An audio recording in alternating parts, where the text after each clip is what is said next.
E tá aqui, gente, não... Assim, eu até brinquei com ela antes de começar o podcast, que eu tô considerando ela aqui uma Mulher Maravilha, tá? Porque ela não terminou só a graduação e fez as especializações, como também agora é aluna do curso de psicologia, também fez a publicação de um livro, né? Então, eu quero que você conte essa etapa também pra nós, tá? Tá. Porque me despertou muito interesse nessa questão de, poxa, você fez a tua graduação, agora você tá indo pra uma outra graduação. Sim. Que são áreas bem distintas, sim, né? Não sei se elas têm relação, aí você me conta. Até tem, sim. Tem? Tem um pouquinho de relação. Mas eu achei, assim, isso incrível, porque querendo ou não, direito... Né, é uma graduação mais extensa. Sim. A gente tá falando de um bacharel, né? Que vai ter ali 4 anos. 5, né? E 5, isso, perdão. 5 anos. E quando a gente fala de psicologia, também é um bacharel, né? Demora mais um tempo. Sim. Então, quase 10 anos ali de faculdade. O que te deu, assim, internamente, pra você iniciar mais uma graduação? Na própria faculdade de Direito, no segundo, terceiro semestre, mais ou menos, a gente tem uma disciplina chamada Psicologia Forense. E a professora era fenomenal. E aí eu falei, eu acho que quando eu terminar essa faculdade... Antes, né, de eu pensar em abandonar tudo, porque aí no meio da faculdade de Direito eu falei, vou abandonar e vou fazer logo Psicologia. Mas foi por conta dessa disciplina específica, dessa professora. Então, quando eu decidi que eu terminaria... Falei, agora eu vou iniciar. E aí foi assim, no ano que eu terminei a faculdade, no próximo eu me matriculei. Eu vou me formar esse ano em psicologia. Meu TCC tá aí, quase pronto. Vamos ver se vai dar certo. Mas foi na sequência. E foi por conta dessa disciplina que eu tive. As duas áreas dá pra relacionar muito bem, principalmente no direito penal. Porque a gente lida com situações muito complexas, por exemplo, envolvendo menores de idade, situações, né, de violação de direitos de pessoas vulneráveis e tudo mais. Então, existe uma correlação e dá para agregar bastante. A gente faz muita entrevista com psicólogo, assistente social, né? Quando envolve esses delitos que a gente chama de delitos de que envolvem, por exemplo, estupro de vulnerável. Então, a gente tem essa entrevista, tem essa participação do Ministério Público e dessas áreas, porque é um trabalho multidisciplinar que é feito junto com essas pessoas. Então, eu falei, não vou fazer, mas porque eu gosto, mas dá para eu usar se eu precisar, tá? Então... Dá pra aplicar, né? Uma coisa na outra, a gente acaba unindo as duas áreas, né? Sim. Que legal, eu não sabia, tá? Tô aprendendo aqui. E sobre a publicação do teu livro agora, queria entender um pouco mais, né? Porque eu sei que tem aí a fase da Maísa também empreendedora. Tem. Tem um monte de coisa. Ai, pelo amor de Deus. Mas eu adorei conhecer, porque assim, eu me identifiquei muito. Porque às vezes eu entro nesses conflitos de, poxa, empreender também é legal. Mas também tem uma graduação aqui que é legal. Eu também gosto do mercado de trabalho da área que eu atuo hoje, né? Sim. Então, querendo ou não, hoje a gente tem essa possibilidade de conhecer todos esses nossos lados. Sim. E eu gostei desse teu perfil, porque você me mostrou que existem vários tipos de perfis. Tem a mais executiva, tem a advogada, tem a coordenadora, tem a psicóloga. Tem vários perfis diferentes. Sim. E isso é legal pra gente mostrar até pra quem tá em casa... Que sim, você tem a possibilidade de conhecer todos os seus lados. Sim. E eu vi aqui no Stalker que a gente fez, que você, quando decidiu começar a empreender e tudo mais, foi num período bem crítico de pandemia, né? Foi na pandemia. E junto com suas amigas, foi um início de aventura. Todo mundo tava fechando o escritório, a gente abriu. Exato. Não, foi isso que eu comentei com o pessoal. Eu falei assim, quando tava todo mundo fechando, quando tava todo mundo falindo ali, você decidiu abrir. O que surgiu, assim, pra vocês juntas, né? Iniciarem com isso e tudo mais. Tá. Vou começar pela questão do livro, tá? Beleza. O livro foi o seguinte. Se você pegar hoje um manual de direito penal, ele é desse tamanho. É muito difícil você chegar numa livraria e falar, eu quero um livro de direito penal, ou de qualquer área do direito, e ele ser um livrinho. Ele é um livro desse tamanho. O meu é desse aqui. Você pega o manual... E eu tirei... E foi assim, foi uma questão pessoal. Quando eu abri um manual, eu falei, gente, eu não entendo o que tá escrito aqui. Se eu não entendo, alguém mais não entende. Não é possível que só eu não entenda o que tá escrito.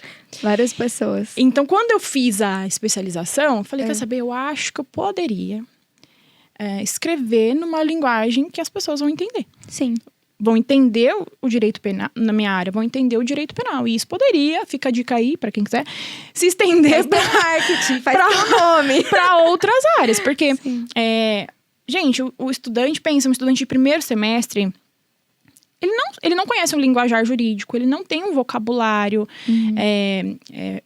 juridiquês. Assim. Então, o que eu pensei? Eu vou escrever do jeito que um cara que vai sair do ensino médio, ou uma pessoa que nunca entrou numa sala de aula, numa faculdade de direito, vai pegar, vai ler, ela vai saber do que eu tô falando. Sim. E aí eu escrevi. Eu escrevi o livro, ele fala da parte geral do código, então eu vou do artigo 1º do Código Penal até o artigo 120, que é a parte geral. Eu passo por toda a história do direito, passo pelos princípios, passo, enfim, né, por todas as garantias fundamentais, todos os conceitos principais de direito penal. É um livro para você ler se você estiver no primeiro semestre da faculdade, por exemplo. Primeiro, segundo semestre. Foi isso que me levou a escrever.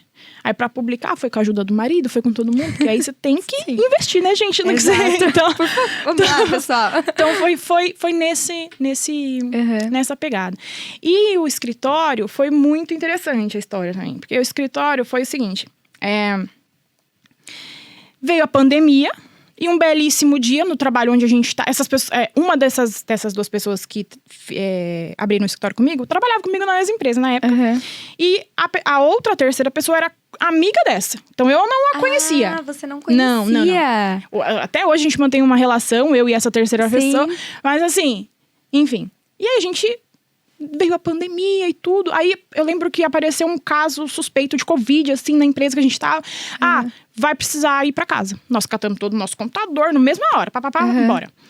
Começamos a ficar de home office. E, não só pra gente, mas pra muitas pessoas, o home office permitiu uma outra renda. Sim, exatamente. Né? E a gente pensou nisso. Será que não dá? Todas do direito, né? Sim. Será que a gente não conseguiria abrir um escritório e, de repente, futuramente, médio e longo prazo, fazer a transição total de carreira e, né? Porque a gente não trabalhava na nossa área. Era um trabalho muito legal, muito dinâmico, mas não era a nossa área de formação, né? E aí, eu lembro que a gente falou assim... Ela falou assim, essa minha amiga que trabalhava comigo. Eu conheço uma pessoa que vai ser legal, eu tenho certeza que ela vai gostar e tal. Vamos marcar com ela? Vamos. A gente foi no McDonald's. Como empreender? Juro. Gente, como empreender. Vai no McDonald's. A gente foi no McDonald's com um caderninho e uma caneta. E a gente sentou, eu conheci essa outra pessoa. Tá, e o que a gente vai fazer? Então, primeiro, beleza. Quanto a gente tem por mês pra investir? Eu posso tanto. Essa outra não podia nada naquele momento. Ela só podia o tempo integral. A gente não tinha tempo integral. Eu e essa outra, mas ela tinha. Mas a gente tinha recurso na época financeiro. Então, vamos fazer o seguinte.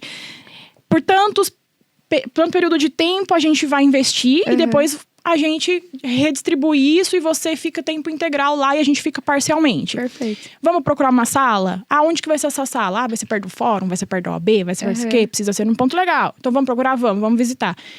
A gente foi, nossos pais foram também, pra ver se precisava reformar, porque precisava. Quantos anos? Quantos anos de idade você tinha? Nossa, eu tinha 20. 20? Não, tinha menos.